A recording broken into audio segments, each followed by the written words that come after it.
Apes are a remarkable species that in many ways resemble us. Scientists have been studying them for a number of years, but today I would like to emphasize why bonobos became a peaceful species of ape and the characteristics that demonstrate the peacefulness of the bonobo in contrast of their cousins, the chimpanzee. But first of all, I want to give you a brief history about what happened 2.5 million years ago in equatorial Africa, where there was a lengthy drought that happened along the Zaire River. The Zaire River is located in the Republic of Congo. This drought wiped out the preferred food plant of the gorillas and sent the primates packing, I believe, north. After the drought ended, the forest returned, but the gorillas did not. The return of the river made a natural barrier separating the chimpanzee species into two different groups. One living alongside the gorilla population, and a new species was born.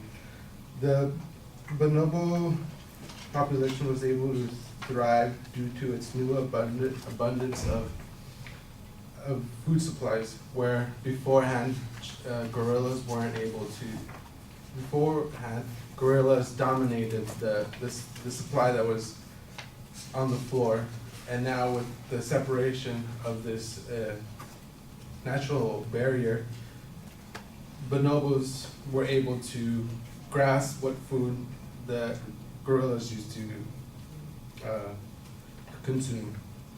In 1929, bonobos were recognized as a separate species.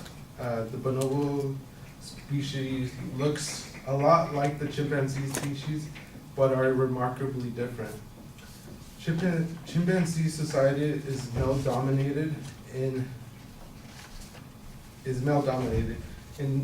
chimpanzee societies, disputes are resolved by displaying aggression or by fighting.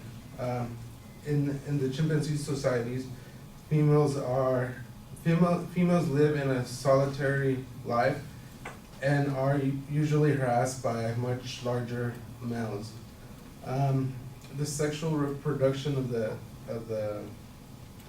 chimpanzee is strictly about reproduction and reproduction tactics, and their tactics of the chimpanzees include infanticide, which means the killing of offsprings unrelated to the male chimp.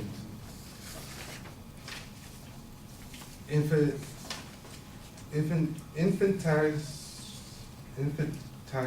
individuals remove potential competitors to their own offsprings. Mothers without an infant to care for will be able to mate again. In bonobo societies, it is female dominated, where females make strong bonds with each other. Bonobos are highly recognized for their sex bonding with each other. They resolve most of the conflicts due to this. Infanticide is virtually unknown to the bonobo society, because since the bonobo society is highly, we could say, sexual, they mate with just about all the males, so none of the males know if it's their baby or not. Bonobos are more tolerant of each other and of other species in compare of the chimpanzee. Another reason why bonobos are a peaceful species would be in where their vocabulation is.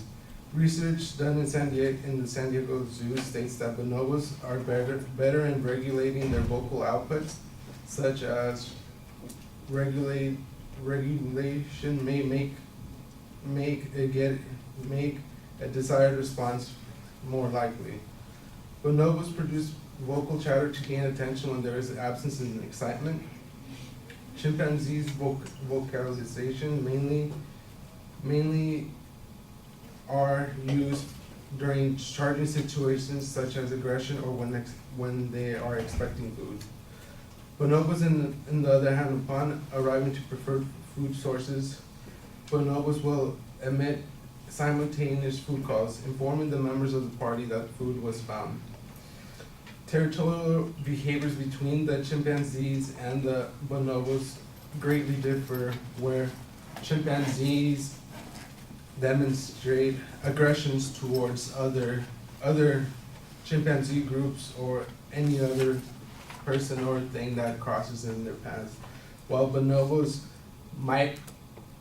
males especially might react a little bit frightful of it and seem to be willing to wage, we could say, aggression. But since it is female dominated, usually the females from the other group join together with the other females to share food and to be friends, you could say. To summarize everything, I hope I was able to emphasize why bonobos are a peaceful ape and what characteristics demonstrated by this peaceful ape compared to its cousin, the chimpanzee.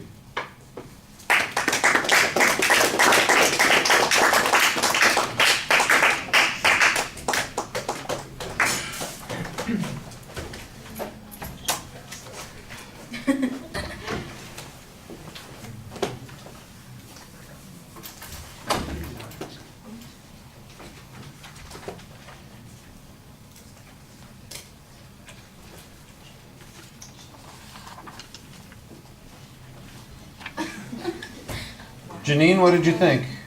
Well, first of all, I think he needed a bit of a preview in the beginning. It just went right straight to the purpose of his speech. Also, he pretty much read it all, additional eye contact. But overall, I think he had all the information there, and it was just like a bit like just the nerves that gets to everyone.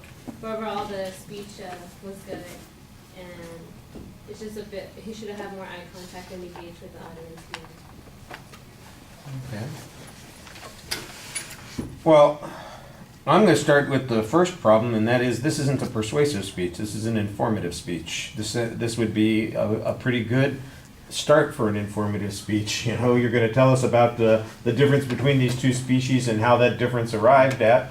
That sounds like an interesting informative speech. But what are you trying to convince us of? I'm not sure. What action, you know, what claim of fact, what claim of value, what claim of policy is present here is just not very clear. What you looking for? Who you're supposed to be? Yeah, I don't know if it was him or. Oh, no. Sorry. That's okay. Awkward. Yeah, moment of awkwardness here.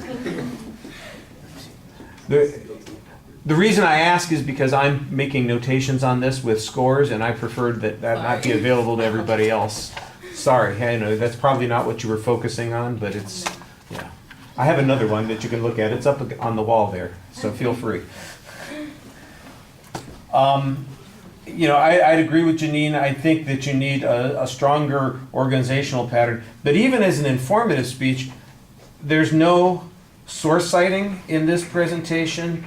You just start giving me information. I don't know what the pattern is. I get a history lesson from thousands of years ago, hundreds of thousands of years ago, and then the next thing I know, I'm in 1929 when the species is being recognized distinctly, and then I get a description of what the differences between the species are. And I think that there needs to be a pattern here. I think Janine pointed out some of the things that are problematic about the presentation. You are reading for the whole time. You kind of stand in the same position that you're doing that. Because you're unfamiliar with the reading, sometimes your pronunciation is a little awkward. I think you said vocalization at first, and it's really vocalization. You got it better the second time around, but that was a little bit awkward. Same thing with infanticide. There's another term that you use that is not quite clear. I wasn't sure if it was a distinct term or if it was just a variation of infanticide that you're talking about. So there are a couple of issues there that come from pronunciation, and that's another one of those things that would help if it was practiced. It sounds sounds like to me like it's a biology paper that's being presented as a speech. and it's lacking a lot of the characteristics that a speech needs to have to it. All right, thank you. Richie? Really? Yeah. I'm right here. That's him. All right.